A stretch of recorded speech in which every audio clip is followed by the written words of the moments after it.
som, som, teste, som.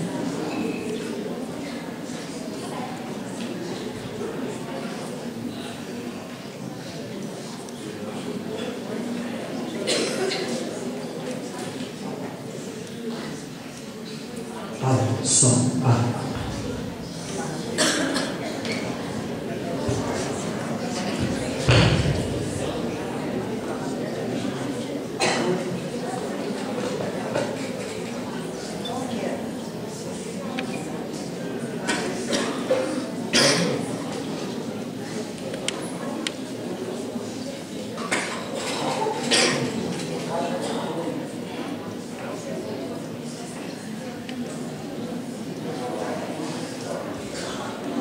som.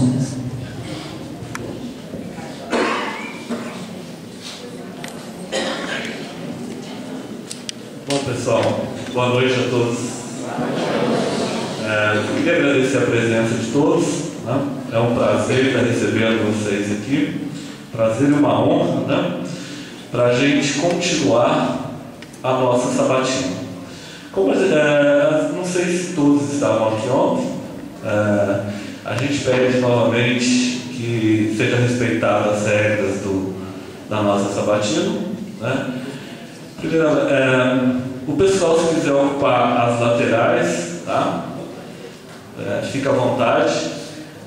Ontem a gente passou meio que batido. Eu queria fazer um agradecimento à Polícia Militar, né? Que nos prestou esse serviço de estar contribuindo conosco. A gente vai hoje sabatinar o candidato Manuel Antônio de Oliveira, Mané Fubá.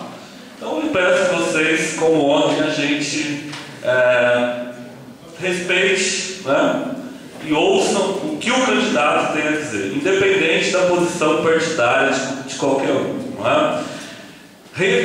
Reforçar que a nossa comissão, ela não está aqui representando partido nenhum ou candidato nenhum. Nós estamos aqui para questionar, ouvir as ideias do candidato, para que vocês tomem a melhor decisão. Acho que é um acontecimento único na nossa cidade. Então a gente tem que respeitar, ouvir e aí sim filtrar, né? Independente das paixões, respeitar ao máximo a quem está falando. Então peço que o senhor ocupe o lugar.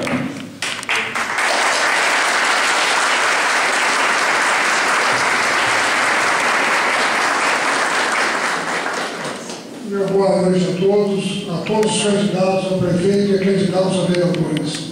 Aqui estou eu para dizer alguma coisa da minha vida e depois dizer alguma coisa sobre o programa de governo que iremos fazer para o povo de Cordislândia, uma Cordislândia melhor. Só um minutinho, por favor. Daqui a pouco vamos passar a palavra, só para a gente poder fazer Como disse, apresentando o nosso mediador, o Tadeu, que vai fazer a abertura, tá? Tadeu, é todo seu. Boa noite a todos. Que bom ver essa casa mais cheia que ontem. Isso é muito bom. Vocês merecem palmas por esse fato. E os candidatos também merecem palmas por estarem se colocando nessa posição para que vocês possam conhecê-los um pouco melhor. Ontem eu esqueci de falar, mas meu nome é Tadeu, eu sou de Três Corações, né? Mas no fim das contas a gente acaba comentando isso. E o primeiro comentário que eu gostaria de fazer com vocês: por que a igreja realiza esse tipo de trabalho? O Ricardo já deixou bem claro que não existe a preocupação nem política partidária, nem político-partidária, ou seja, a igreja, a paróquia do Sagrado Coração de Jesus de Cordislândia, não tem opção por nenhum dos candidatos, nem quer induzir a população da cidade a votar em qualquer um dos candidatos. Essa é a primeira questão. A segunda questão, ela está bem clara naquela frase que está ali, e que eu ainda não comentei, mas que hoje eu acho importante que nós comentemos. Voto não tem preço, tem consequência. porque as consequências do voto elas são muito importantes. Por isso, a igreja, mais uma vez, se preocupa em abrir esse espaço para que nós possamos ouvir as pessoas, ouvir as ideias, debater pensamentos e formas de ação. Assim, nós colocamos que a importância do esclarecimento é fundamental. Um povo esclarecido é capaz de escolher melhor. Pessoas esclarecidas entendem melhor as situações e os fatos que acontecem. Então, daí a importância de fazermos esclarecimento. E o esclarecimento é fundamental. Um outro ponto é que todos nós temos dúvidas. A dúvida é um direito que nós temos, e quando nós temos dúvidas, é sinal que nós temos respostas mais claras. Então, nós estamos aqui também com esse objetivo: ajudar a população, ajudar a nossa cidade, ajudar os próprios candidatos a clarearem, a esclarecerem dúvidas que muitas vezes ficam na cabeça das pessoas. E eu diria também, além disso, comentei ontem, que quando nós vamos trabalhar, se eu vou trabalhar em uma empresa, seja ela qual for a empresa, eu tenho que passar por um processo de avaliação, por um processo de admissão a essa empresa. Essa avaliação consiste em quê? Uma entrevista onde eu, candidato à vaga, tenho que demonstrar que eu tenho competência para ocupar essa vaga. Competência, ela se compõe de 3 variáveis importantes. Primeira variável da competência: conhecer o serviço que eu vou prestar. Porque se eu vou prestar um serviço do qual eu não conheço, eu não sou capaz de prestar esse serviço. Segunda variável da capacidade: a habilidade para desenvolver o serviço. Se eu tenho que fazer um serviço, mas se eu não tenho habilidades, se eu vou trabalhar num lugar onde tem computador, mas eu não tenho habilidade para trabalhar com computador, eu não estou apto, eu não tenho capacidade para ocupar aquele cargo. Terceira variável da competência: atitude. Eu posso ter conhecimento, eu posso ter habilidades, mas se eu não tiver a atitude correta na hora correta, não tenho capacidade para desenvolver o trabalho. Então esse é o nosso trabalho. Quando eu vou me candidatar a uma vaga, eu estou me prestando a essa situação. O que nós estamos fazendo com os candidatos, fizemos ontem, hoje vamos fazer aqui com o senhor Vanel, não levo lá, me permita chamar assim também, né? O que vai ser? Exatamente essa entrevista para que nós conhecemos o candidato. Ah, mas a gente já conhece, já foi prefeito aqui 3 vezes, ele mora na cidade, mas o tempo passa, as ideias mudam, as posturas podem mudar também, e nós precisamos conhecer quais são as novas ideias. Porque o passado não existe mais. O presente está aqui e o futuro é o que nós desejamos de bom para a nossa cidade. A construção do futuro passa por essa situação de conhecer melhor as pessoas com quem nós vamos trabalhar. Então, por isso, nós vamos fazer esta entrevista, digamos assim, de admissão com os candidatos aqui da nossa cidade. Ontem nós estabelecemos uma regra, e ela foi muito bem cumprida, e eu preciso que essa regra hoje seja cumprida novamente. Nós estabelecemos a seguinte regra ontem: nós não estamos em um comício, nós estamos numa reunião pública, onde as pessoas estão para ouvir as propostas de um candidato. Então, eu quero que a postura que nós vamos ter aqui seja exatamente a postura de pessoas que estão nesse espaço público para participarem desse momento de esclarecimento. Então, vou pedir, por favor, que não haja nenhum tipo de manifestação ao longo das colocações. As palmas nós vamos deixar apenas lá para o final. Se houver pessoas que fazem parte do staff, que fazem parte do comitê eleitoral do candidato, solicito encarecidamente, em respeito ao trabalho que está sendo feito, não se manifestem para que nós possamos conduzir isso aí. Ontem eu perguntei ao candidato, Juninho, se ele concordava com essas propostas, se ele me ajudaria nisso. Pergunto para o senhor também. O senhor concorda com essas ideias? Perfeitamente? Vai me ajudar quanto a esse aspecto? Ok, então vamos também aqui com o candidato para isso. Por favor, nós vamos deixar as nossas manifestações para o final, porque senão nós não conseguimos. Vai dar meia-noite e a gente vai estar por aqui ainda. Não é? Outra questão importante é a questão do tempo. Cada pergunta, ela terá um tempo para a resposta. E se o tempo for, vamos dizer assim, estourado, nós vamos cortar a colocação, tá certo? E vamos colocar já quais são as regras para a gente ver essa questão do tempo. Quero registrar aqui um agradecimento muito especial. Ontem nós esquecemos de fazer, mas hoje eu faço em meu nome, em nome também da paróquia e da comissão, à Polícia Militar, pela presença, pelo apoio que nos dá, para que o nosso evento realmente possa ter tranquilidade. Não que a gente tenha medo, nós não estamos com medo, mas onde nós podemos estar com tranquilidade, faz bem para todos nós. E eu vou fazer um pedido que ontem também eu não fiz, mas eu quero pedir hoje, principalmente hoje a sala está mais cheia do que ontem ainda, em relação aos celulares. Eu solicito encarecidamente que os portadores de celular ou desliguem os seus celulares ou coloquem no silencioso. O meu já está no silencioso, tá? Para que a gente não seja interrompido e para que isso não traga para nós nenhum embaraço ao longo do nosso trabalho. É uma solicitação que eu faço encarecidamente. Muito bem, essas questões colocadas, eu gostaria então aqui agora de convidar a Maria Raquel, que vai fazer para a gente a leitura de um texto que foi lido ontem, vai ser lido hoje, vai ser lido quinta, vai ser lido sexta, para que nós possamos realmente memorizar bem esse texto. Boa noite. O analfabeto político. O pior analfabeto é o analfabeto político. Ele não ouve, não fala, nem participa dos acontecimentos políticos. Ele não sabe o custo de vida, o preço do feijão, do peixe, da farinha, do aluguel, do sapato e do remédio, que dependem das decisões políticas.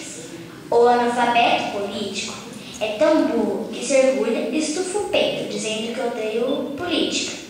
Não sabe que, da sua ignorância política, nasce a prostituta, o menor abandonado, e o pior de todos os bandidos, que é o político vigarista, pilantra, corrupto e lacaio das empresas nacionais e internacionais, Bertolt Brecht.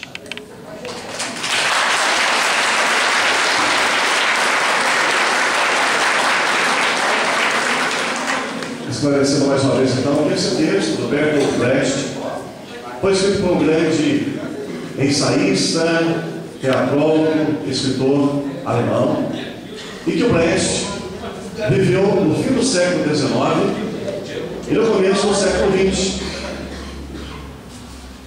E quando o Brecht escreveu esse texto, ele escreveu olhando a realidade do que ele via acontecer tanto na Alemanha, onde ele nasceu, quanto nos demais países da Europa. Mas o mais interessante é que esse texto que ele escreveu há mais de 100 anos é atualíssimo, porque ele retrata exatamente a grande verdade que nós temos em nossas mãos. O pior analfabeto que existe é o analfabeto político, porque o analfabeto político tem seus olhos vendados e não percebe o que acontece e não percebe a realidade que está do seu lado.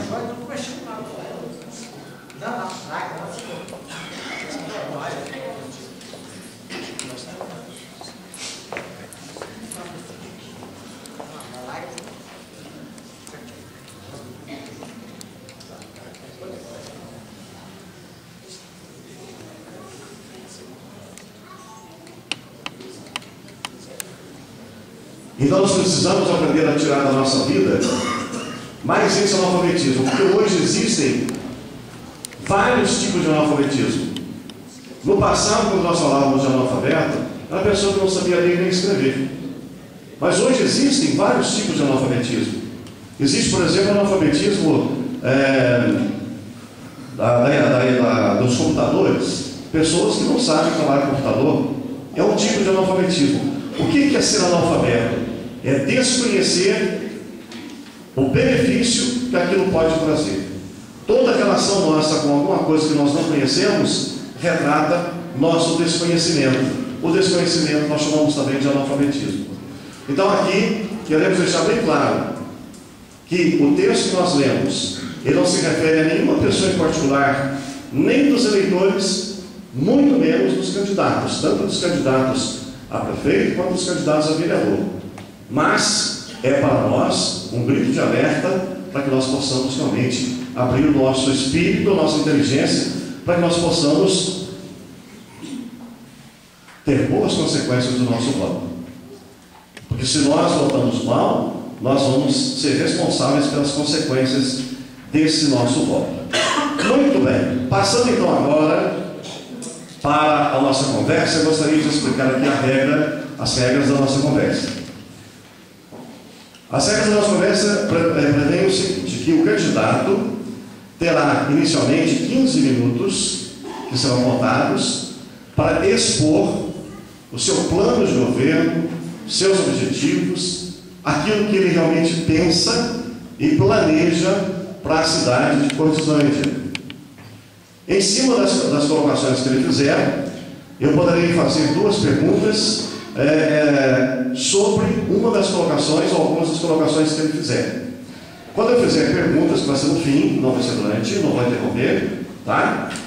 O candidato vai ter 3 minutos para responder. Eu terei 1 minuto para fazer uma réplica, caso eu concorde com a ideia ou queira melhores explicações.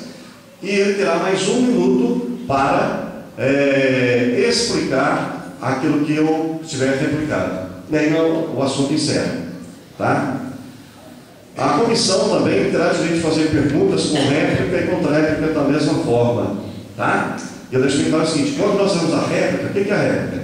Ele respondeu a pergunta, eu replico. Ou seja, explica melhor isso para mim. Aí ele explica. Acabou. Eu não posso questioná-lo mais a respeito daquela pergunta, para que a gente não fique perdido no tempo apenas em uma pergunta. Se porventura, ontem não aconteceu, mas se porventura alguém da plateia tiver a intenção de fazer uma pergunta, essa pergunta pode ser feita por escrito e entregue ao pessoal da comissão. Porque às vezes pode ser alguma pergunta que a gente não fez, tá? E essa pergunta pode ser colocada. E a gente deixa bem claro que nós queremos que o nosso trabalho seja um trabalho assim, esclarecedor. Portanto, se for pergunta que possa ser ofensiva, que possa ter segundas intenções, essa pergunta não será feita. Então, nosso objetivo não é criar polêmica, nosso objetivo é criar esclarecimento. Depois disso, então, haverá a leitura de um outro texto, que se chama Esses São Imprescindíveis. Nós fazemos um intervalo de aproximadamente 10 minutos, e depois nós passamos para as perguntas que o povo já fez, já passou para a comissão, as perguntas já estão comigo, e então eu repassarei ao candidato essas perguntas, tá certo? Da mesma forma, o candidato terá sempre 3 minutos para responder, eu tenho 1 minuto para a réplica, e ele terá 1 minuto também para a réplica. No final, o candidato terá direito a 5 minutos para fazer a sua exposição final, tá? Fazer o fechamento da sua colocação. Quando ele falar, não terminou ainda, porque nós vamos ter mais um texto, que são os mandamentos do eleitor. Aí sim, em seguida, nós fazemos os agradecimentos e eu passo a palavra, então, no final, para o presidente da comissão, Ricardo, que vai encerrar a nossa sessão. Tá certo? Está claro o regulamento? Podemos, então, dar início.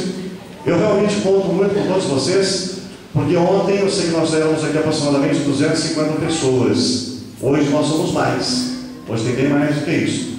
E isso é sinal muito bom. Sinal que a cidade realmente está preocupada e sinal que a cidade quer crescer. Então nós começamos exatamente com esse tempo. Senhor candidato, o senhor tem 15 minutos para apresentar as suas propostas para o município. Mais uma vez, boa noite a todos. Boa noite ao padre, à comissão, e dizer aos senhores que para nós é um motivo de muita alegria estar aqui com vocês.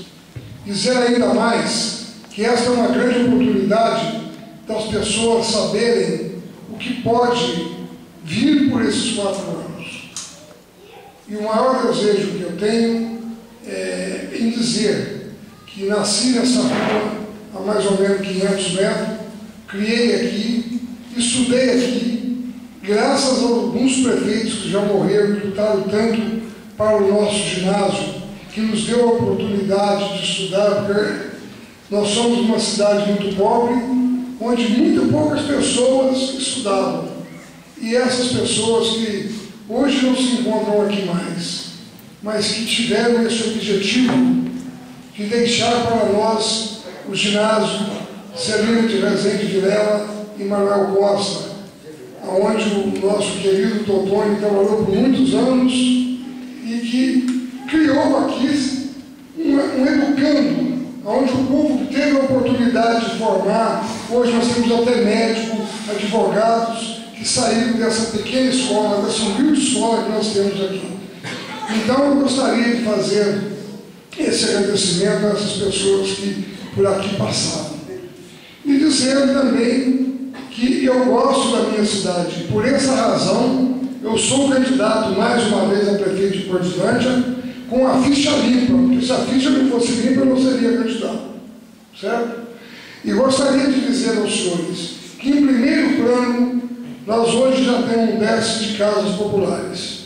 E eu pretendo fazer 70 casas populares para agasalhar alguns de nossos moradores que não têm aonde morar, aluga, muda para lá, muda para cá, e é todo esse sofrimento. Tirei também que na educação estarei disposto a fazer tudo pela educação dos nossos alunos e também pelos professores, investindo na reciclagem, cursos, para que a educação evolua mais ainda do que é. Conforme no mandato passado, já trabalhamos muito pela educação e iremos trabalhar muito mais agora, principalmente na parte salarial, aonde iremos atingir o piso nacional, que é um direito do funcionalismo do professor, que até hoje não foi cumprido. Em apenas 4 anos, teve apenas uma ajudinha de R$100 de colaboração da prefeitura a esses professores. Nós iremos, então, resgatar, fazer o pagamento de acordo com os pisos salarial. Não é para agradar os professores, mas sim um direito de todos. Essa é uma das grandes coisas.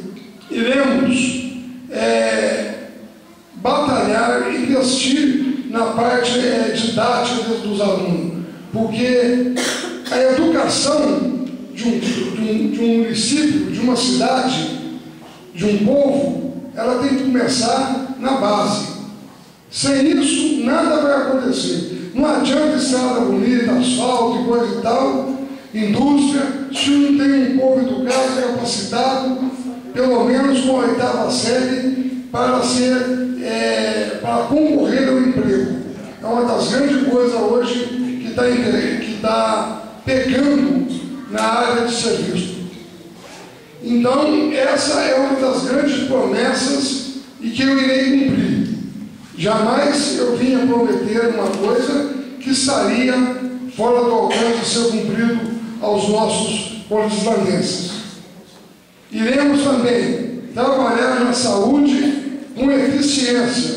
Não vamos prometer médico 24 horas, porque depois não vai acontecer. Mas iremos fazer o máximo para ser atendido.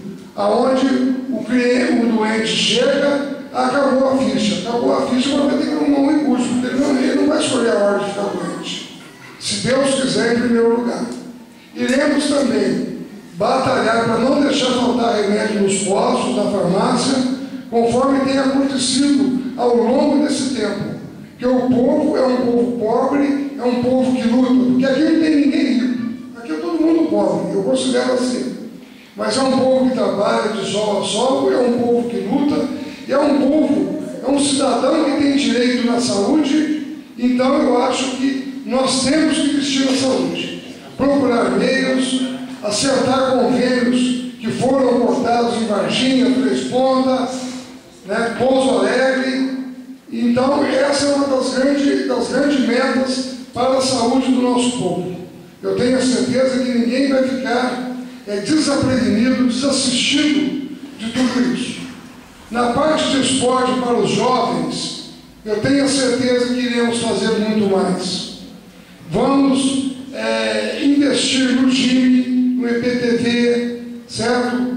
Que essas copas que tem aí, iremos investir em campeonatos fora do município. Essa é uma das grandes metas que nós vamos atingir. Vamos criar uma secretaria de agricultura, de esportes, para que dê todo atendimento aos nossos esportistas, aos nossos jovens, que é uma maneira que possamos tirar muito da droga, porque o jovem não tem aonde ir, não tem o que fazer, principalmente pela dedicação do trabalho infantil. Então, tudo isso vai ter que ser montado um projeto, vai ter que investir em cima disso que tem, certo? Então, essas é uma das nossas metas.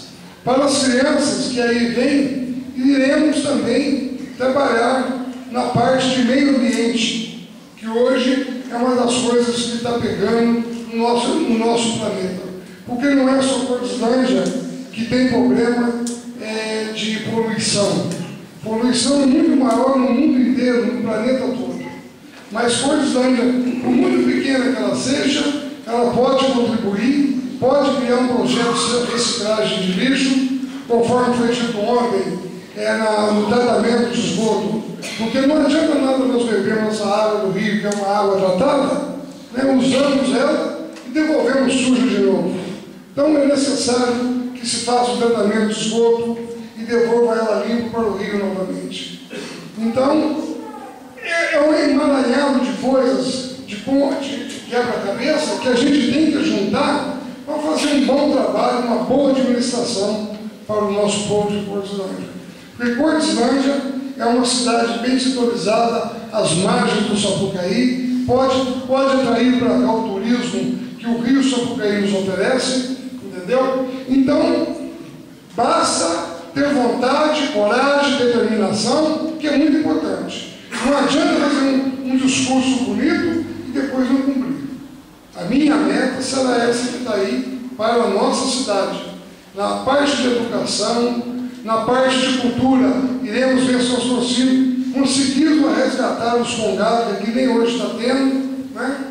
Conforme falou ontem da banda de música, podemos tentar implementar uma banda de música, porque a última banda de música que teve aqui foi há 60 anos atrás. E é uma coisa que a gente tem que incentivar. Não é difícil, não é impossível, mas tem que acontecer. Porque tanta coisa acontece, por que na nossa cidade não pode acontecer? Eu já tenho também proposta de algumas pequenas indústrias para se instalar em Cordilândia, certo? E isso vai dar a oportunidade dos nossos jovens não terem que mudar para Pouso Alegre, porque hoje nós temos em Pouso Alegre mais de 100 pessoas que estão trabalhando em Pouso Alegre porque não tem o serviço, forma tem que ir para a enxada. Se não vai para a enxada, vai mexer com a droga. Então, isso tem que acontecer, isso tem que acabar. A droga é um câncer que está acabando com a família, acabando com a sociedade.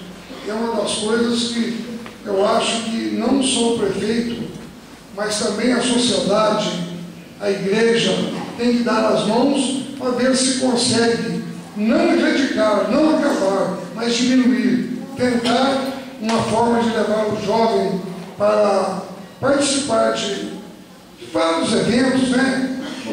Ter uma discoteca para dançar no fim de semana, conforme eu disse, um jogo de peteca, de futsal, tudo isso. Então, são esses projetos que eu tenho na mente e tenho a certeza que cumpro, porque eu fui prefeito por 3 vezes, consegui fazer 120 casas com recursos do município, do FPM e do ICM, sem nenhuma ajuda de governo.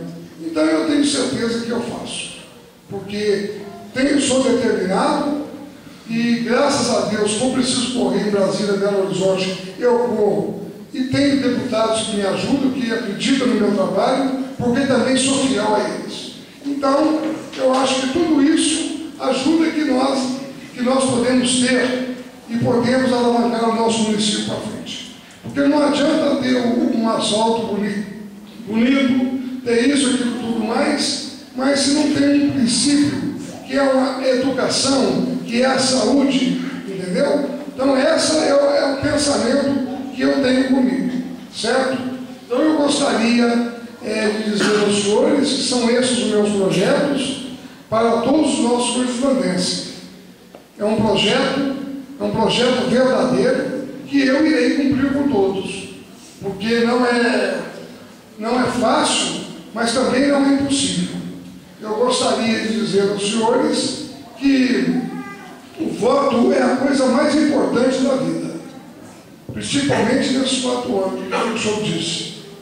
O indivíduo vai lá, vende voto por R$100 e vota. E há 4 anos de sofrimento. Vem lá de São Paulo e vota num candidato também que ele não tem nada a ver. Ele vai embora, o povo fica aqui sofrendo. Porque então é isso que a pessoa tem que escolher. Eu não quero dizer que eu sou o melhor, mas eu dou a ideia para vocês. Que escolha entre nós 4 aquele que satisfazer a vontade de vocês, aquele que vocês depositaram a confiança para que tudo isso aconteça. Porque fazendo um plano de governo bonito, educado, e não acontecer, não adianta nada. Depois vai tudo para água abaixo. Aí você procura o prefeito, não acha, ele viajou, você procura, ele não está, não adianta. Você tem que encarar cara a cara, porque a realidade tem que acontecer e não adianta nada não. Eu quero agradecer a todos vocês que me ouviram, que me deram essa oportunidade, certo? E ainda tem uma outra proposta. Se tiver aqui em Coislândia algum jovem que queira fazer um curso de medicina para que nós podemos ter um médico de Coislândia fixado aqui, nós iremos trabalhar para formar um médico e depois ele paga com o tempo que ele gastar para formar, ele gasta aqui prestando serviço à nossa comunidade, que é a única maneira que nós temos de ter um médico morando em Coislândia. Por ser uma cidade pequena, com pouco recurso, é muito difícil arrumar um médico para morar aqui. Eu não faço essa promessa. Essa promessa de ajudar a estudar um coislandense que queira estudar, a prefeitura irá bancar esse estudo e devolverá depois a sua formatura em trabalho ao nosso povo, morando em Coislândia, dedicando ao nosso povo a medicina. Meu muito obrigado a todos. Ok, muito bem, vamos voltar.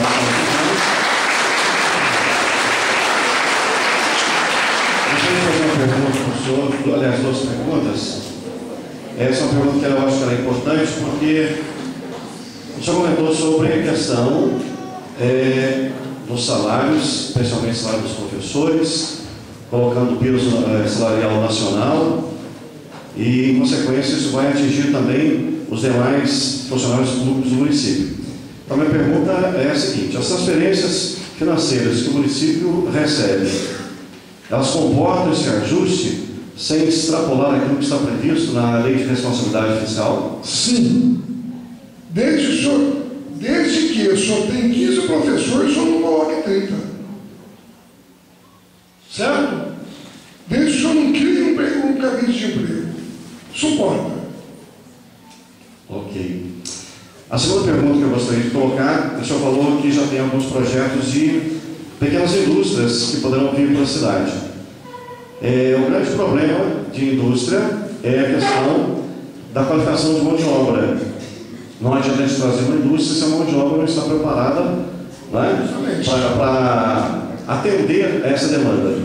Então, o que vem primeiro, as pequenas indústrias ou a qualificação da mão de obra? E como seria feita essa qualificação de mão de obra? A qualificação de mão de obra de uma pequena indústria de polvilho, que eu conversei com uma pessoa de Turvolândia que já tem uma indústria instalada lá, seria uma indústria de braçal, diríamos assim. Então não há preciso qualificação. A segunda indústria, que até o Daí conversou com uma pessoa, para 40 empregos, seria de uma alta costura. O senhor entendeu? Também vamos aproveitar as mães, as senhoras que mexem com costura. É uma indústria de grande porte, né? Uns 40, 50 empregos, que já emprega algumas mulheres, algumas mães de família, que hoje apanha café, vai, como é que se diz, tomar café, já vão ter um serviço mais fácil, mais em casa, entendeu? Esse é o projeto que eu tenho. Até hoje não foi possível isso, porque não tinha soldo. Porque como que o senhor prepara hoje aqui uma viagem, por exemplo, vamos dizer, de sapato para ir para São Paulo, mas a gente está atolando, o caminhão não sai, essa mercadoria tem que ser entregue em São Paulo amanhã. Então, ninguém vem. Com essa chegada que está aí, já temos proposta para isso. Entendeu? Isso não é bicho de sete cabeças. Isso é questão de vontade e determinação. Entendeu? E eu confio no meu táxi, só pode ter certeza. Então, apenas a segunda parte da pergunta, e haveria algum tipo de trabalho voltado para a qualificação da mão de obra, principalmente na juventude? Olha, eu pretendo, deixa eu falar com o senhor, eu pretendo haver uma maneira que tem o SESI, o senhor entendeu? Ver se consegue colocar pelo menos um ônibus para levar essa juventude para São Gonçalo para fazer um estudo especializado, um estudo técnico. São coisas que faz parte do meu plano de governo, entendeu? Inclusive já tem alguns daqui que já estão indo para lá. Em São Gonçalo nós temos o SESI e tem vários cursos profissionalizantes que irão atender a nossa população. Por quê? Até porque hoje nós estamos a 20 quilômetros. Com 20 minutos eu estou lá. Ok. Agora gostaríamos de passar então para as perguntas que são destinadas de forma direta ao candidato. A primeira pergunta, senhor Manuel, olhando o último mandato que o senhor teve como prefeito na cidade, certo? Foram 3, nós vamos pegar menos o último como um parâmetro para nós. De 0 a 10, qual nota o senhor daria para o seu governo, o último governo que o senhor realizou? Eu sou humilde, eu dou 6. Alguma explicação dos 6? Não, a explicação que eu posso dar, que eu acho que 6 está bom para mim. Eu construí um PSF rural, construí um PSF urbano, construí a farmácia de Minas, fiz uns 15 mil metros de asfalto, 8 mil metros de calçamento, terminei uma creche lá em cima para 750 crianças, terminei o parque de rodeio, fiz um velório, eu dou 6, está bom demais. Uma outra pergunta que tem aqui para o senhor é o seguinte, que, pelo que eu já percebi, a Avenida Cláudio Francisco ela tem um problema que é recorrente, um problema que acontece todos os anos, que é a questão de excesso de água por ocasião das chuvas. No seu governo, o senhor já tem algum projeto para que este problema da Avenida Cláudio Francisco seja solucionado? Tem um projeto de realização do córrego, mas isso aí nós temos que buscar recurso em Brasília, que é uma obra cara, entendeu? Se eu tivesse vencido as eleições passadas, na qual eu perdi, isso eu estava pronto, porque o deputado já tinha até acertado para poder pôr na emenda verba para a realização desse córrego, entendeu? Isso então já está, de uma certa forma, vamos dizer assim, conversado, acertado para que possa acontecer? Eu tenho muita fé em Deus em primeiro lugar e tenho muita fé no meu deputado. Eu acho que acontece. Posso? Não pode, lembrar da comissão? O senhor falou que deu nota 6 para o seu governo, né? Agora o senhor citou aí a eleição passada. Então, é uma oportunidade. Por que o senhor acha que o senhor foi derrotado na eleição passada? Eu fui derrotado na eleição passada porque eu fiz uma carreira muito grande, certo? E divulguei a minha, como é que fala assim, a minha pesquisa com 17%, e que era uma pesquisa verdadeira, na qual o meu adversário foi lá na sua casa, ofereceu emprego para você, para sua esposa, para a criança que ia nascer. Pronto, e aí o maior problema que nós temos aqui é a falta de emprego, e aí você acreditou. E ficou engano na vida, o que aconteceu, por isso que eu perdi. Eu me julgo dessa forma.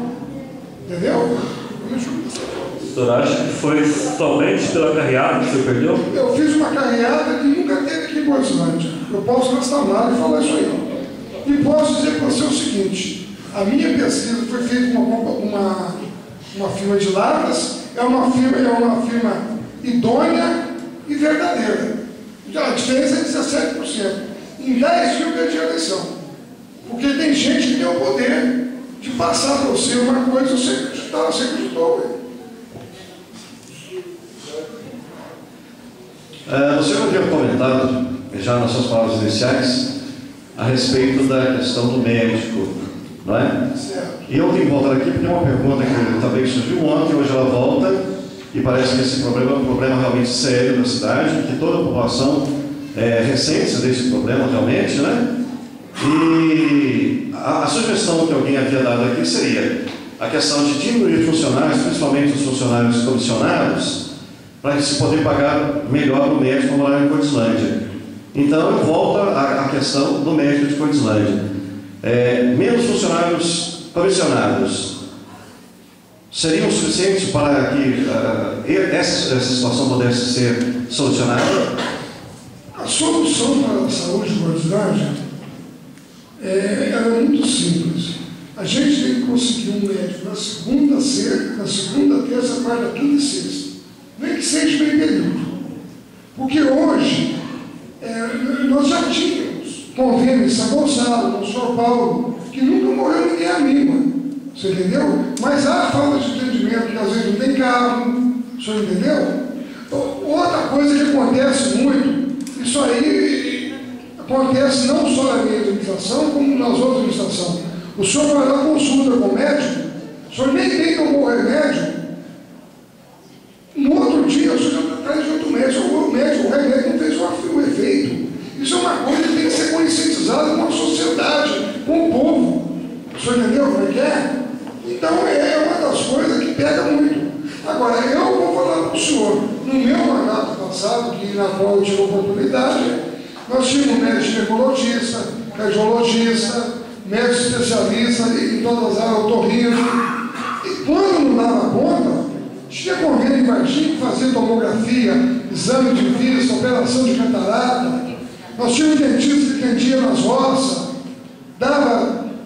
fazia ponte, dentadura, tudo era dessa forma que funcionava. E vai funcionar de novo. Agora, eu vou tentar ver se consigo um médico para permanecer aqui, mas é difícil. É uma promessa que eu não faço. Eu não vou prometer saúde 24 horas para você, porque eu vou mentir. E eu não vou mentir para ninguém, não. Então é isso daí. A saúde vai ser de qualidade, ninguém não vai ter esse negócio de você chegar lá, tem 10 dias, chegar não pode atender ninguém, não. O médico vai ter que atender. Ou ele vai ter que atender, eu vou ter que trocar ele. Porque não pode. Se eu não escolher uma hora para ficar doente, aí se eu chega lá, não tem ficha para atender. Então é uma situação difícil. E para isso também vai ter que pagar bem os médicos, né? É uma questão, é uma engrenagem isso. Senhor, Coislândia, como todos sabem, é uma cidade pequena e o sonho de toda a população é que a cidade cresça. A pergunta é, como o senhor vê, como o senhor explica e justifica leilões realizados de alguns patrimônios públicos? Como o senhor vê, explica e justifica leilões que foram realizados de alguns bens públicos, patrimônios públicos aqui da cidade. Foi leiloado um prédio com o nome de Centro Integrado de Educação, o curso médio. Esse prédio é um prédio que estava ali abandonado, praticamente jogado. E o candidato a prefeito que disse ontem a respeito desse CIEM, ele era o presidente da Câmara e foi o primeiro a aprovar para vender. Então ele não pode questionar. Porque ele que votou para vender o prédio. O senhor entendeu? E quando se fala do grupo escolar, que está realmente deteriorado, eu gostaria até que o senhor fizesse uma visita, que o senhor vai ver a situação. Faz 4 anos que o grupo está lá, uma calamidade.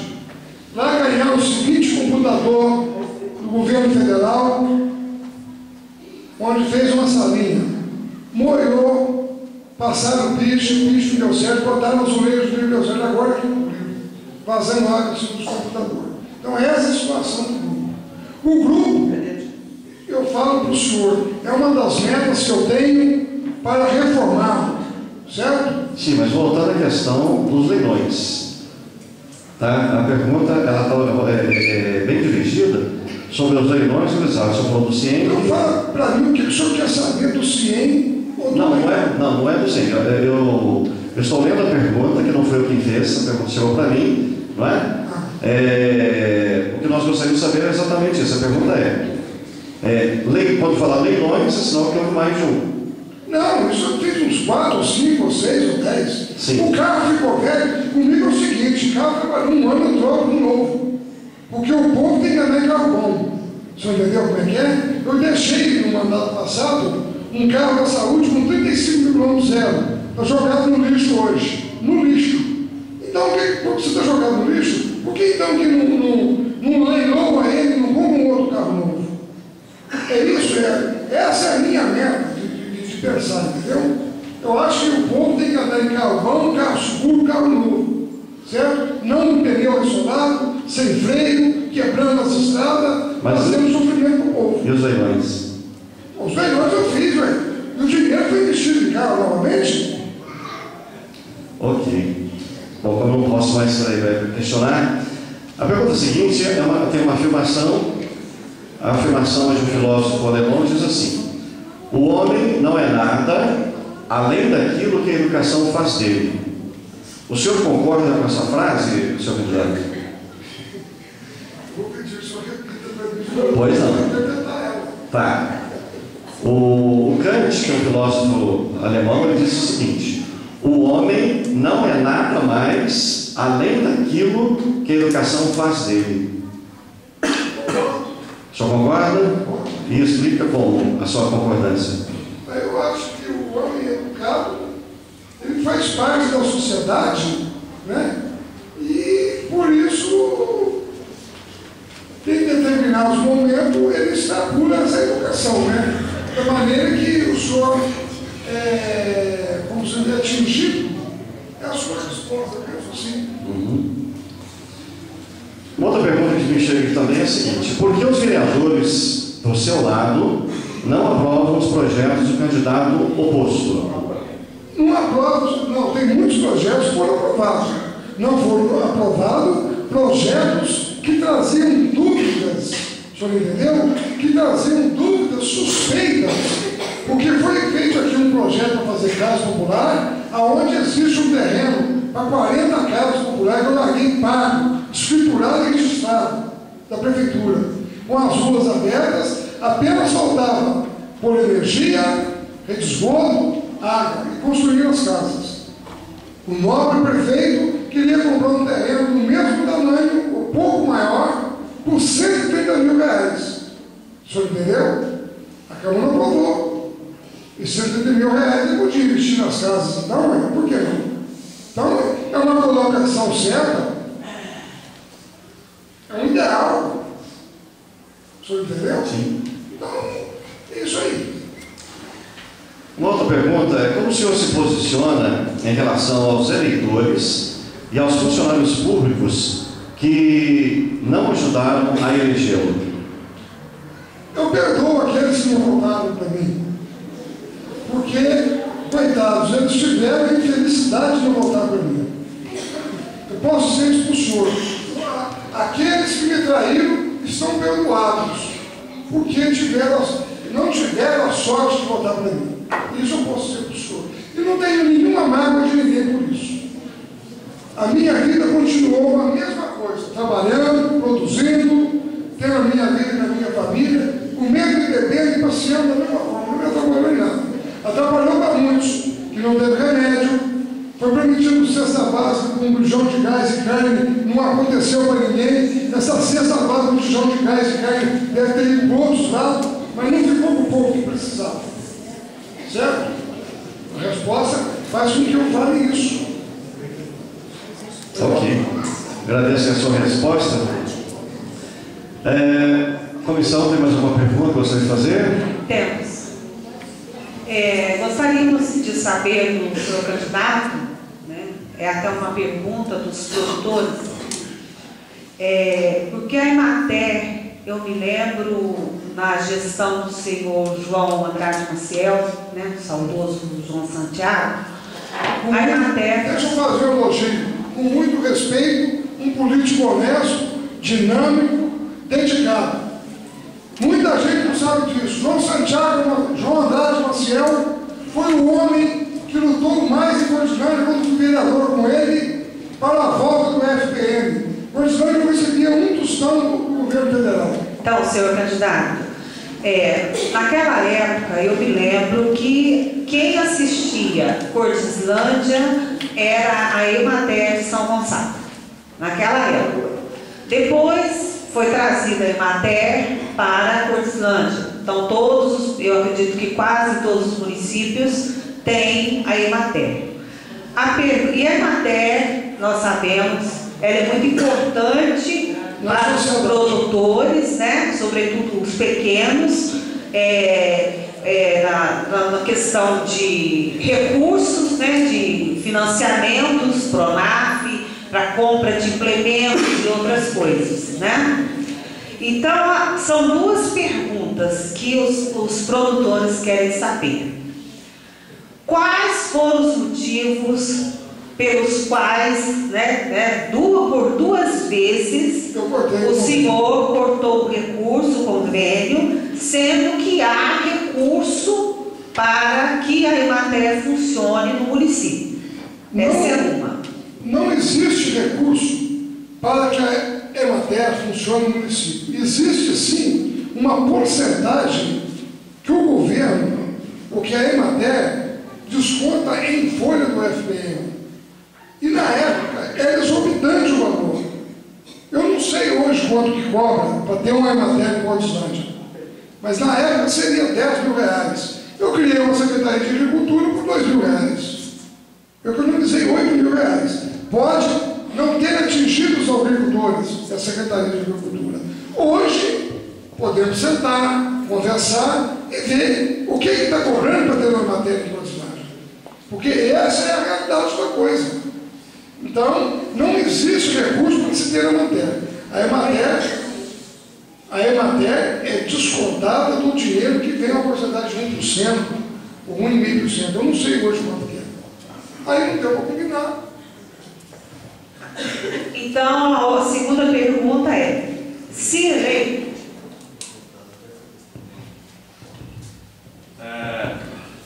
continuando só para completar o que a Marga disse, o custo da Emater hoje, talvez em Cordislândia, vai girar em torno de R$72.000 por ano. Só que, o senhor sabe, o senhor conhece, só de Pronaf liberados para as famílias em Cordislândia, chega a R$5 milhões. Então, o senhor acha que não compensa manter a Emater pelos benefícios que ela traz em relação ao dinheiro que se é gasto? Eu acho que compensa, mas eu também fiz 250 Pronaf na minha Secretaria de Agricultura. Eu posso dizer isso para você. E desses 250 Pronaf que foram feitos na época, foi cortado acho que mais de 80 Pronaf. Eu não faço Pronaf, mas tem essa informação. Agora, quanto à questão disso aí, a gente tem que conversar, né? Então, mas veja bem, o que nós percebemos é que os produtores preferem a Emater à Secretaria de Agricultura. Concorda? Concordo. Então, a pergunta é: se eleito, o senhor vai fechar novamente a Emater? É uma promessa que eu não posso falar para você que eu vou fechar, porque de repente eu vou atrás do presidente da matéria e consigo um desconto, consigo alguma coisa que viabiliza ela ficar. Eu não posso prometer que vou fechar. Isso não, entendeu? Você não pode falar que vai fazer nada que vai acontecer, porque não sabemos nem como vai pegar essa prefeitura. Mas não há nenhuma garantia de que a Emater vai continuar? Olha, essa garantia eu tenho que ver. Estou acabando de responder para você. Eu não vou falar para você que eu vou garantir que a Emater vai ficar sem eu ter um conhecimento, eu ter uma planilha. Você entendeu? Eu posso dar essa resposta num comício que eu vou fazer agora no dia 4, no mês que vem. Eu dou essa resposta e eu prometo. Se vai ficar, vai ficar. Mas eu vou primeiro procurar os órgãos competentes, né? Até porque o presidente da matéria de governo foi prefeito de governo, conheço ele, a gente vai conversar também. Certo. Muito bem, fechando essa primeira fase então do nosso debate, da nossa conversa, eu gostaria de convidar então agora a Sara, que vai ler para a gente também o texto que se chama Estes São os Imprescindíveis.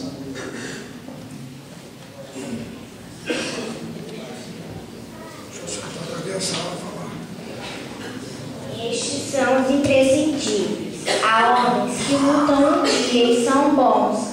Há outros que lutam um ano e são melhores. Há aqueles que lutam muitos anos e são muito bons. Porém, há os que lutam toda a vida. Estes são os imprescindíveis. Bertolt Brecht.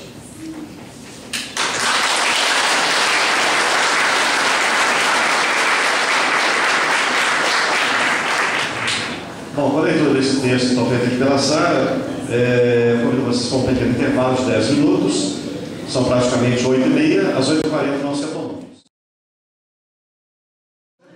Pergunta aqui, olha.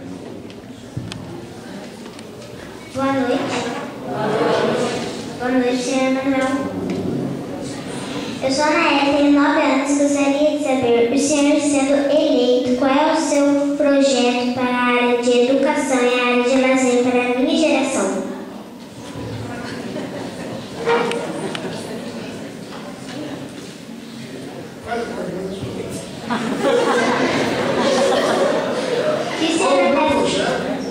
Qual é o meu projeto para as crianças da sua geração?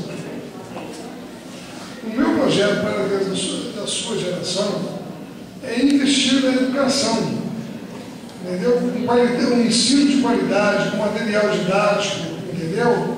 Tudo isso é a única maneira também de fazer de você amanhã uma advogada, uma doutora, na verdade. Então nós vamos investir numa educação de qualidade, uma educação especializada, com professores, com curso, fazendo curso, reciclagem, que é o que está precisando em Porto dos Landes, que já deve fazer uns 5 ou 6 anos que não faz nenhuma reciclagem com o professorado.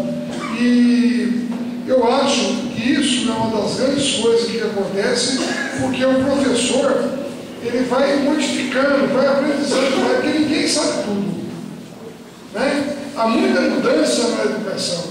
E essa mudança tem que ser repassada aos professores para que vocês tenham aproveito desses benefícios, entendeu? É dessa maneira que nós vamos investir. E você pode ter a certeza que iremos fazer muito com vocês, tá bom? Se Deus quiser. Samuel, o município recebe verbas para investir em esporte, cultura e lazer.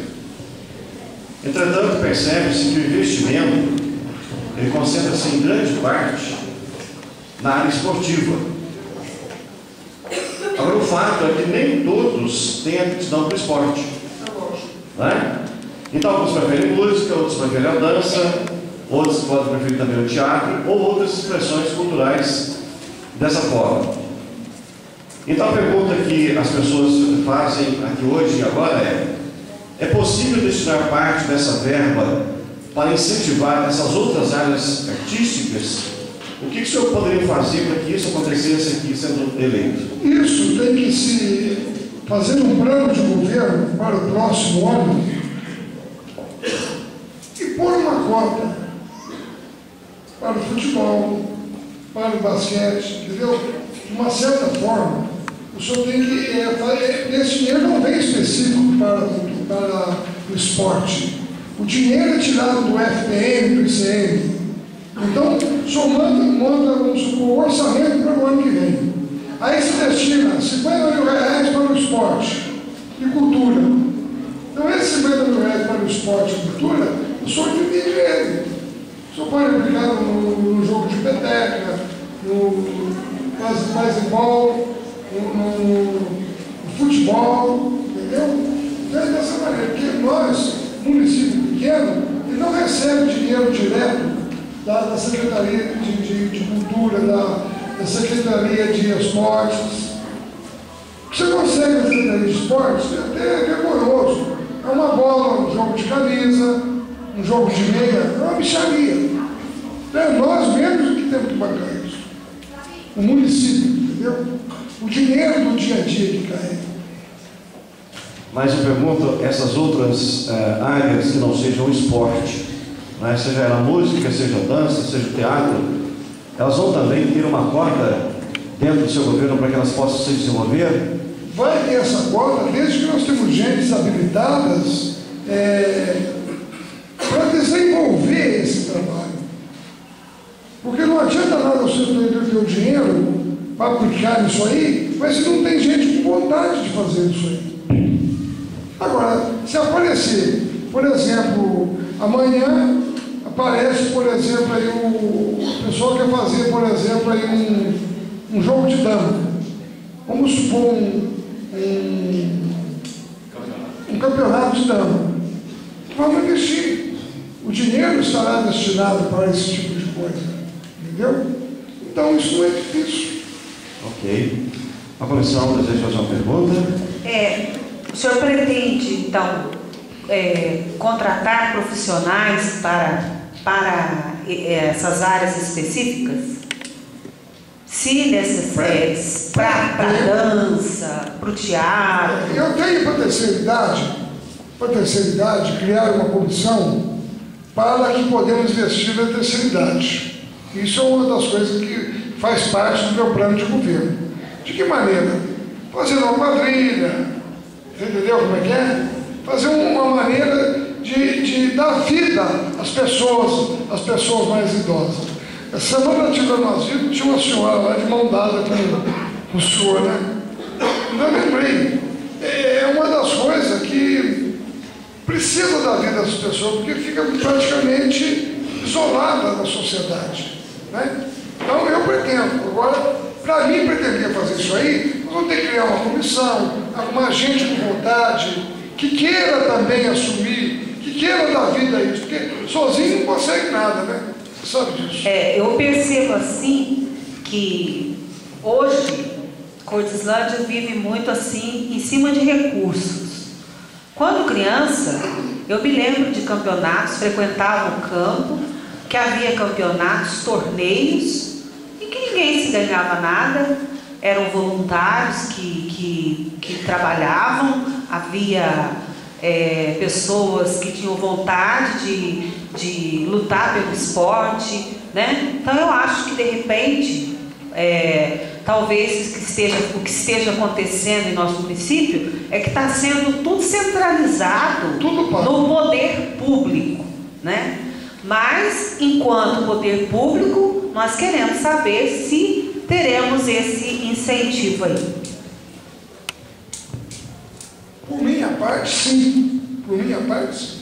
Embora, porque a pessoa acha que chega um caminhão de dinheiro, né? Mas o trem é controlado, porque tem uma folha de pagamento grande, é um pneu que estoura, é um motor que funde, é o gasto da escola. Então, é uma série de coisas. Mas sempre uma porcentagem dá para tirar. Se tiver vontade, tiver boa vontade, saber repartir, dá. Eu gostaria de fazer uma pergunta agora, que é voltada para a questão da segurança pública. Uma das questões muito sérias e que afeta especialmente a juventude é a questão da droga. Quando nós falamos da questão da droga, nós sabemos que o combate ele depende não apenas do município, não apenas da polícia local, mas de uma série de fatores da sociedade como um todo. Mas, por sua parte, dentro do seu projeto de trabalho, do seu plano, como que o senhor pretende desenvolver algum tipo de trabalho para que a juventude não seja afetada pelas drogas da maneira tão avassaladora como tem acontecido? O projeto que eu tenho para isso é levar como é que fala assim, a juventude para o esporte. Fazer com que ela tenha uma outra dimensão para que ela despece disso daí. Porque é difícil, você sabe que é difícil. Agora, é um trabalho que tem que ser feito com voluntário, com pessoas especializadas para que possa acontecer. Porque aqui já tem um grande número de jovens que já estão viciados na droga. E é difícil, porque até a lei não colabora para isso. Se o cara é usuário, você não pode prender. Então é uma situação difícil. Tem aqui várias pessoas que a gente sabe que são envolvidas na droga, viciadas. E aí? Como é que vai fazer? Tá, mas a minha pergunta é exatamente nesse sentido. Porque prender o usuário não resolve o problema. O que resolve o problema é evitar que ele se torne um usuário. Não é? Então, que políticas públicas a prefeitura pode adotar para que nós sabemos que o traficante está aqui, ele pode estar na rua próximo de nós, o traficante não tem cara, não tem rosto, mas o que nós podemos fazer para que esse rosto que ele não tem não vá atingir a juventude e trazer os problemas que nós estamos tendo? Existe alguma ideia nesse sentido? A ideia que eu tenho é criar um projeto com pessoas especializadas para que possa evitar isso aí, na parte social, né? Criar aí uma comissão, psicólogo, sei lá. Até porque eu não tenho assim grande conhecimento nesse sentido, mas posso prometer a todos que irei dar de mim tudo isso, o que for necessário. A comissão, uma pergunta? A Igreja Católica, ela tem a pastoral da sobriedade. E que aqui em Cordislândia não foi implantada essa pastoral social por falta de pessoas que queiram ajudar. Então, é um caminho também com o poder público, a igreja, né, com a pastoral da sobriedade. Já é alguma coisa. Enquanto estava ocorrendo o intervalo, aí nos chegou uma pergunta aqui da comunidade. Eu gostaria de fazer do senhor. Senhor Manuel, o senhor não acha que os trabalhadores da saúde também merecem salários justos, inclusive insalubridade, pois estão o tempo todo expostos a vários tipos de doença? Realmente é uma coisa que tem que ser estudada. Eu falei dos professores, porque eu estou sabendo que os professores estão recebendo piso salarial. Agora, quanto na saúde, é uma outra área que eu não tenho conhecimento, não sei nem quanto ganha. Entendeu? Então é uma coisa que, se eu ganhar, vamos sentar, vamos avaliar, porque é muito simples. Ninguém sabe o que está ali dentro. Aquilo ali é uma caixa de segredo. E você vai só descobrir no dia 1º de janeiro quando você entra para dentro. Você entendeu? Quantos funcionários tem, quantos ganha.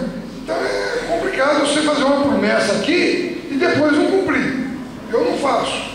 Agora, esse do piso salarial, eu estou falando porque o dinheiro vem para isso, entendeu? E vai ser repassado para eles. Só completando, o senhor, primeiro, hoje foi aprovada uma lei, que é a transparência. Não há necessidade de se esperar, né, o dia 1º de janeiro, o senhor ter essa informação do número de funcionários e quanto é a fonte de pagamento da prefeitura, né? Então, provavelmente o senhor vai se adiantar quanto a isso, tenho certeza. Mais uma pergunta que eu acho que, já que todos sabemos que existe um número grande de funcionários, o que os funcionários públicos podem esperar do senhor, se o senhor, caso eleito, assim que o senhor tomar posse? Você pode esperar de mim um bom padrão, que eu sempre fui. Vou pagar bem, vai ter que trabalhar e vai receber bem. Agora, essa pergunta que você fez de saber o valor de funcionário e o valor e quantos funcionários, me desculpe, mas ninguém tem acesso a isso. Até porque o presidente da Câmara fez um ofício para o prefeito já faz 3 meses, pedindo o número de funcionário, valor da folha de pagamento, quanto ganha cada um. E ele se nega a fornecer. Deve ser algum segredo, eu não sei. Eu gostaria de saber. Completando a informação, nós não vamos aqui divulgar, mas a comissão teve acesso ao número de funcionários da prefeitura e o valor da folha de pagamento. Nós da comissão tivemos. Você pode falar, não? Bom, Na sequência do nosso questionamento, uma pergunta que eu tenho aqui está relacionada à questão da transparência da gestão. Hoje, essa questão que foi acabado de colocar do salário é uma delas, não é? As gestões estão sendo muito cobradas pelo Ministério Público, pela Câmara, pelo Senado. A própria Câmara e o próprio Senado estão sendo cobrados também sobre essa questão. E a pergunta está exatamente relacionada com isso. Desculpe. Como que o senhor vai desenvolver, dentro da sua administração, caso seja eleito, essa transparência da sua gestão? Como que isso vai ser colocado para a população, para que eles saibam exatamente como a sua gestão está acontecendo? Eu lhes prometo fazer uma divulgação de 90 em 90 dias, o que foi gasto na folha de pagamento, o que foi gasto na saúde, o que foi gasto na educação. E pôr em jornal e mandar para todo mundo ver, até porque o que o senhor disse ontem, nem todo mundo tem acesso ao computador. Isso eu prometo e faço. Não tem problema não. Nós gostaríamos de ouvir algum comentário do senhor também sobre a lei eleitoral, a lei que está hoje administrando, coordenando toda essa campanha eleitoral, a Lei 9.840. Que comentários o senhor faz a ela e aquilo que a lei eleitoral propõe para os candidatos de todos os cargos, no nosso caso específico agora, os candidatos a prefeito e os candidatos a vereador. Que comentários o senhor gostaria de tecer sobre a lei eleitoral e o que ela preconiza? Essa lei eleitoral é uma lei que pega para derrubar, né? Se o cara compra o voto e comprova, ele é cassado e perde a candidatura. Se eleito for, perde o mandato. Então, temos que evitar isso aí, né? Mas existe, viu? A compra de voto, viu? Só pode ter certeza. Eu gostaria de saber, em relação às casas populares, que é um projeto do candidato, em relação às casas populares, 70 casas populares.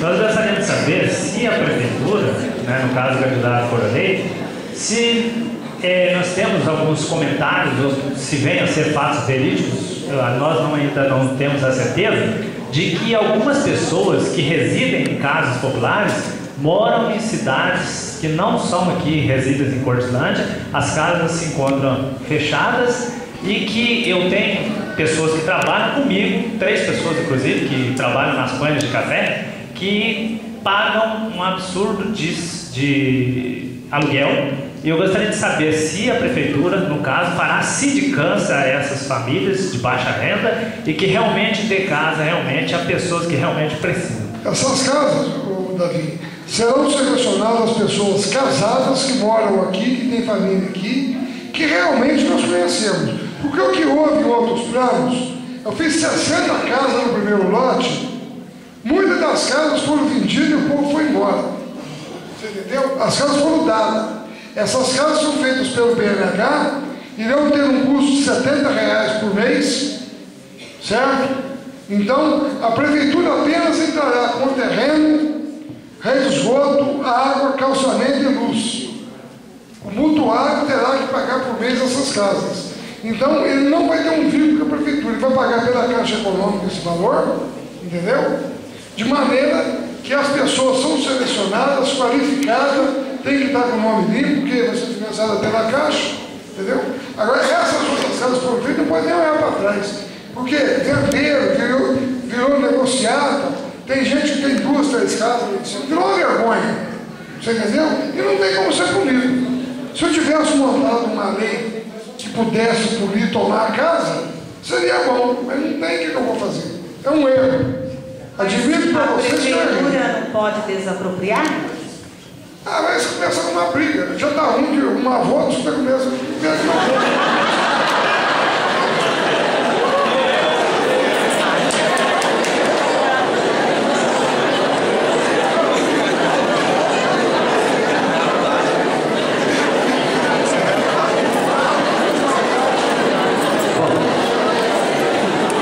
Continuando então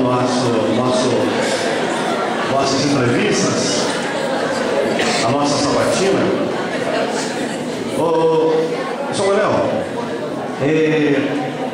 Quais seriam, de imediato, caso o senhor seja eleito, quais seriam de imediato as 3 ações mais importantes que o senhor acha que teria que o senhor fazer? Já tomou posse no dia 1º, dia 2 de janeiro, seriam as 3 ações que a cidade mais tem necessidade e que, no seu ponto de vista, o senhor iria pegar isso como realmente fundamentais.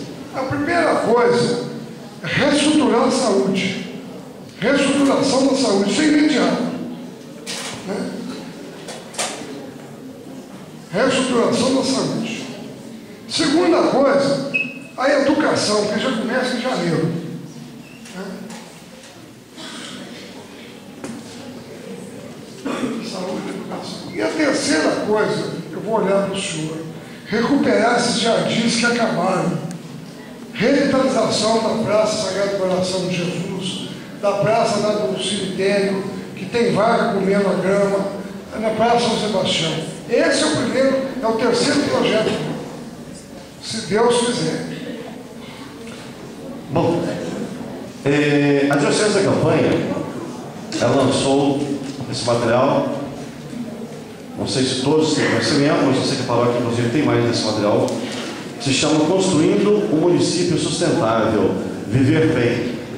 Ele atua tanto no campo da ecologia, também no campo da política e do bem-estar das pessoas. O senhor recebeu também esse material? Já leu.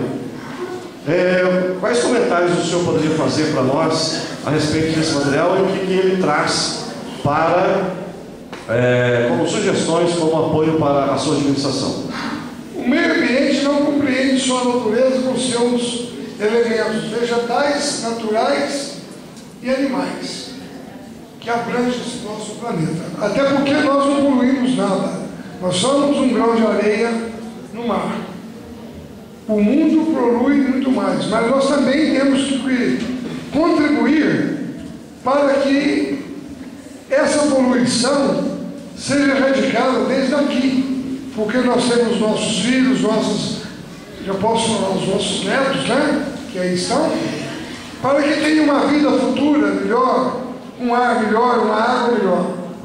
Pensando assim, viver em meio, assim, ter bem com a natureza. De maneira que hoje nós usamos a água do rio Sapucaí e devolvemos ela suja. Com a chegada do tratamento de esgoto, isso não vai acontecer. A construção de casa, da cidade, tudo isso se envolve nesse projeto na qual o homem está destruindo a sua própria vida com os plásticos, assoreamento dos rios. Não é o caso nosso, até porque nós temos uma das margens do rio mais bem arborizadas no nosso município, que é a nossa. Não tem barranco caído, não tem nada, graças a Deus.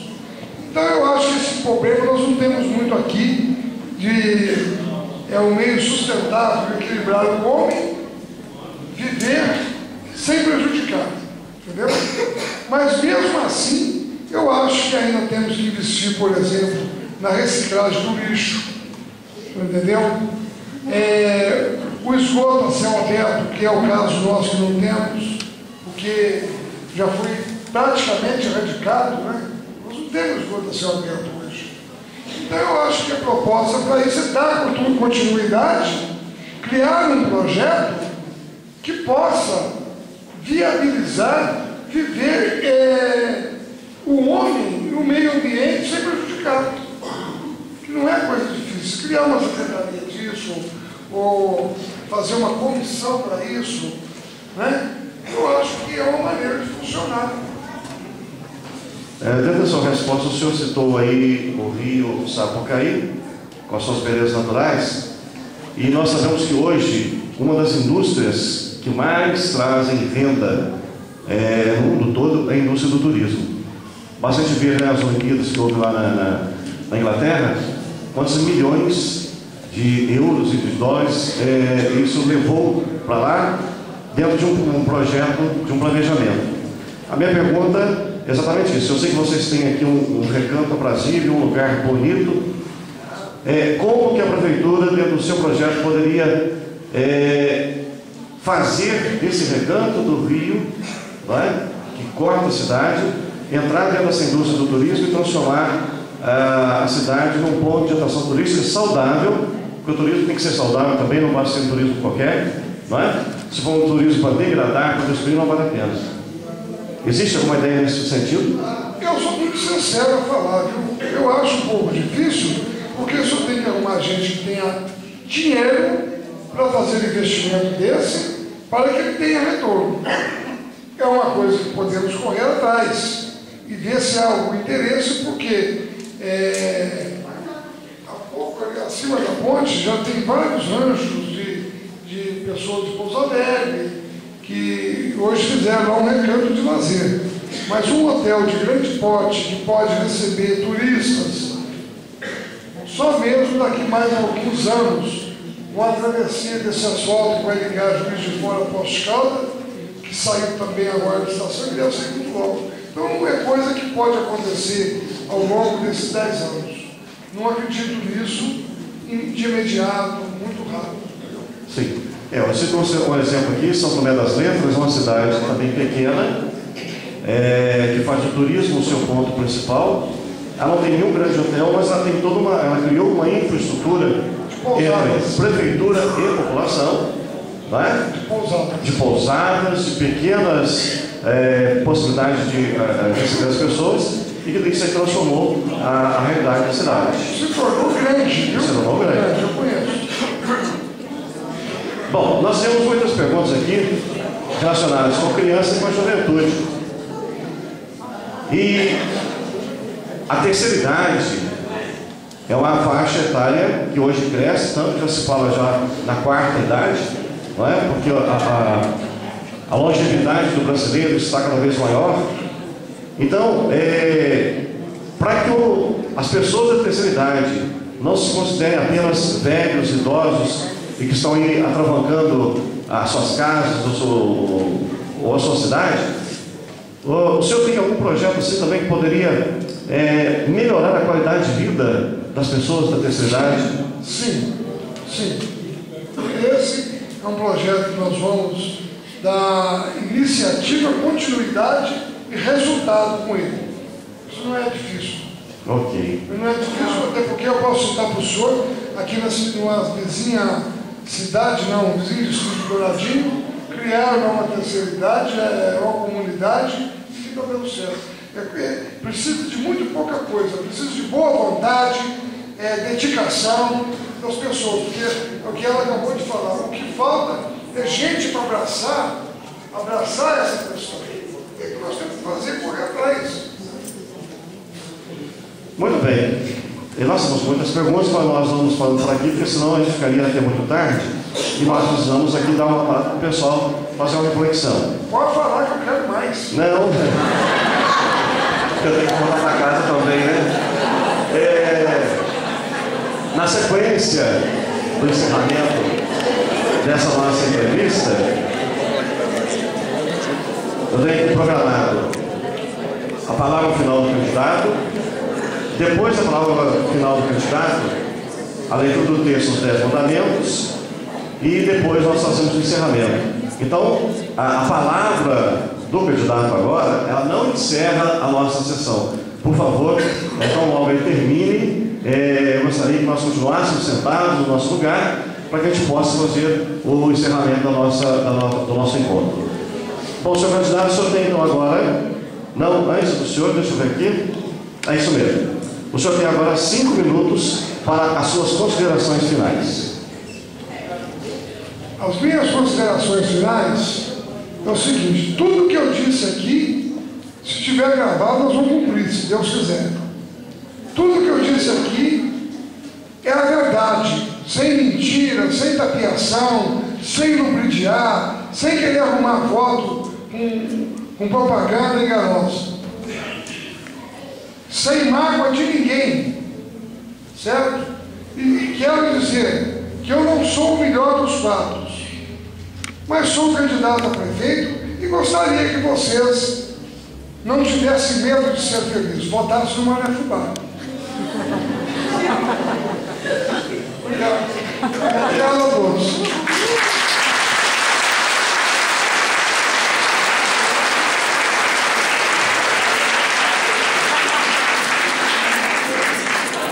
Eu convido agora a Karen. A Karen agora vai fazer para nós aqui a leitura do texto Mandamentos do Leitor. A Karen e a Sara. Mandamentos do eleitor cristão. Primeiro, votar para participar. Não votar é pecado de omissão. Seu voto em branco ou nulo beneficia o candidato ruim. Segundo, votar com liberdade. Você deve escolher livremente seus candidatos e não aceitar pressão de ninguém. Terceiro, não vender seu voto. Quem vende seu voto, vende a si mesmo, vende sua consciência. Voto não tem preço, tem consequências. Quarto, conhecer seus candidatos. Conhecer a história do candidato, sua vida familiar, profissional, política. Seu passado e sua vida valem muito mais do que as promessas. Quinto, conhecer os programas. Quem se apresenta sem programa de trabalho não se compromete com o bem comum. Promessas sem programas são vazias e enganosas. Sexto, votar com consciência. Vote em quem merece sua confiança e não nas aparências. Sétimo, examinar como se faz a propaganda política. Quem gasta muito dinheiro na propaganda está comprometido com o poder econômico. Vai querer recuperar o dinheiro que gastou ou vai vender-se aos interesses dos poderosos e das empresas que o financiaram. Oitavo, não se deixar enganar pelos anúncios. Desconfiar do exagero das promessas e das palavras bonitas. Quem promete muito não cumpre nada. Bonitos anúncios podem estar vendendo o candidato falso. Nono, votar por dever cívico. Não vote para pagar favores ou por amizade. O que um político faz pela comunidade não é presente, é obrigação sua e direito do povo. Décimo, acompanhar a ação política dos eleitos. Seu dever não termina na eleição. Cobre dos eleitos o cumprimento de seus compromissos. Para isso, organize-se em associações e grupos para que tenha força de exigir.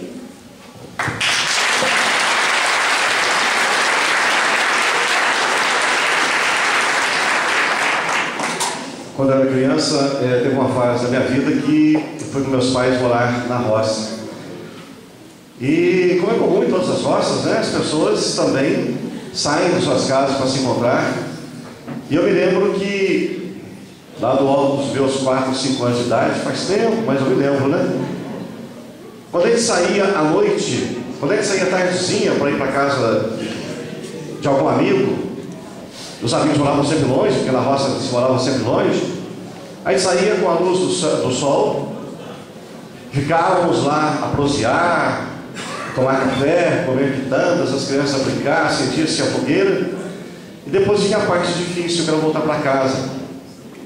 Porque como as casas eram longe, nós tínhamos que nos guiar na escuridão, ora por estrada, ora por trilhos. E a gente lançava a mão de uma tocha. A tocha não tinha uma grande luz, mas ela já mostrava algum caminho para a gente. E a luz da tocha nós conseguimos voltar para a nossa casa. O tempo mudou, fui para a cidade, não é? Lá na cidade havia a luz elétrica, como há a luz elétrica. Em algumas circunstâncias a gente ainda usa a lanterna. Quando você está na estrada você usa o farol do carro. Mas como a luz é importante, porque a luz mostra caminhos.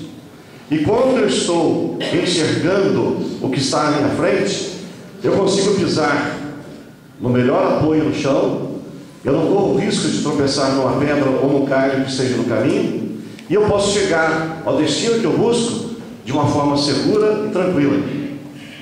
O que nós estamos fazendo aqui essa semana é mais ou menos isso.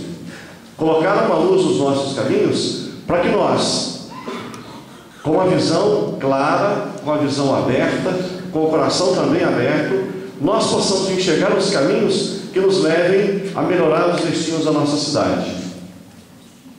Eu dizia ontem e volto a dizer hoje, depois que nós apertarmos o botão confirma, não tem mais arrependimento.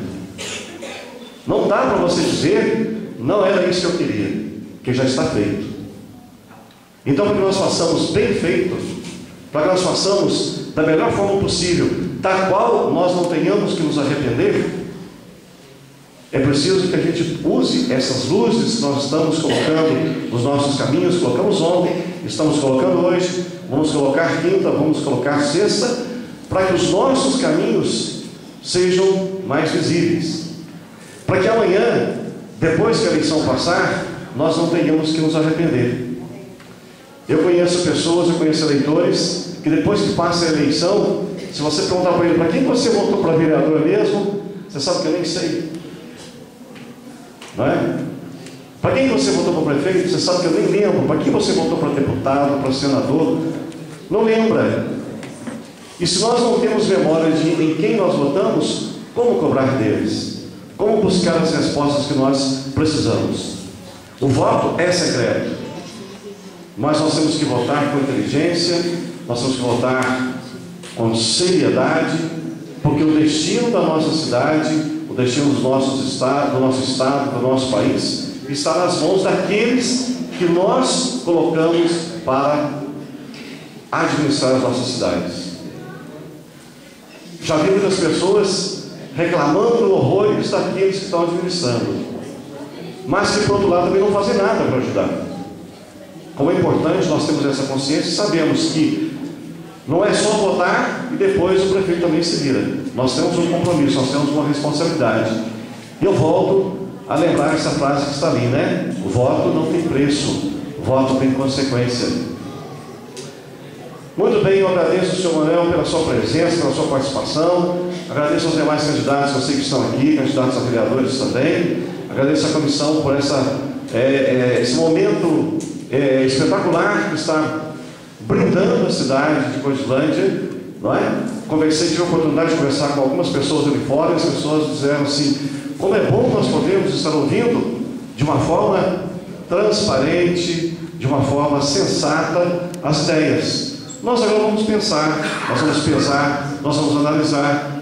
Se você tem dúvida sobre o que o Mané falou aqui hoje, ou sobre o que o Julinho falou ontem, cobre deles. A hora é agora.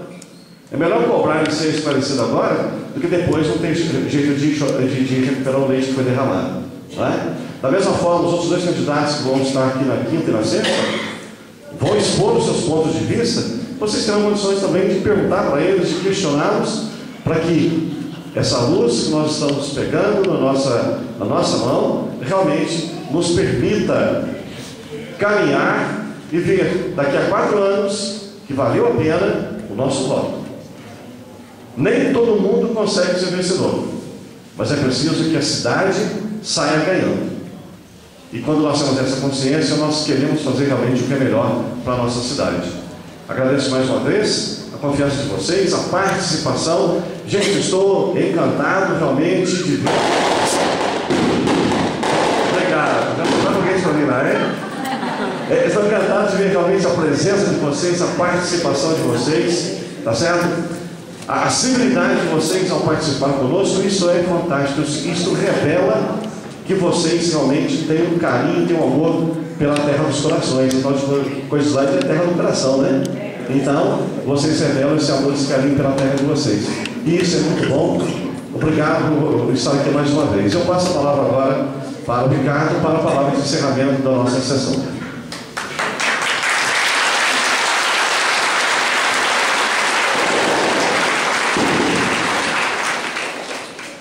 Primeiramente, agradecer à comunidade de novo pela participação, pela educação.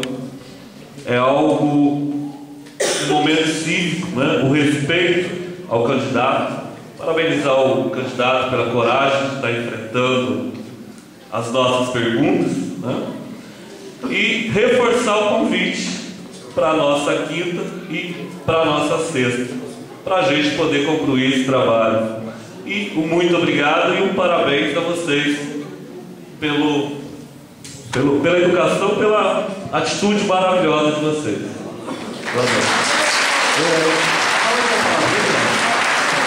Eu gostaria de registrar aqui a presença do pessoal da Brasil Metrópole, que está registrando as nossas conversas, né? E depois vai apresentar para a gente o resultado desse trabalho. Muito obrigado a vocês também que estão aí.